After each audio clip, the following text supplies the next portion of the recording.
Hey, what's up guys? In this video, I'm going to show you how to remove the door handle on the rear door of a 2018 Honda Accord. So first thing you want to do is open the door up, and inside the jamb you'll see this little rubber cap. Just use a small flathead and carefully remove the cap. And inside there is a bolt with a T30 Torx head. So you're going to need to get a T30 Torx bit, and if you don't have these in set at home, you can get just this bit off of Amazon for pretty cheap. I'll put a link in the description below where you can get this.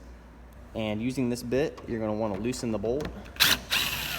The bolt isn't going to come out, it's going to stay inside the door, but you just want to loosen it until it spins freely, and then come back outside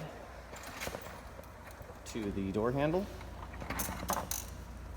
and just pull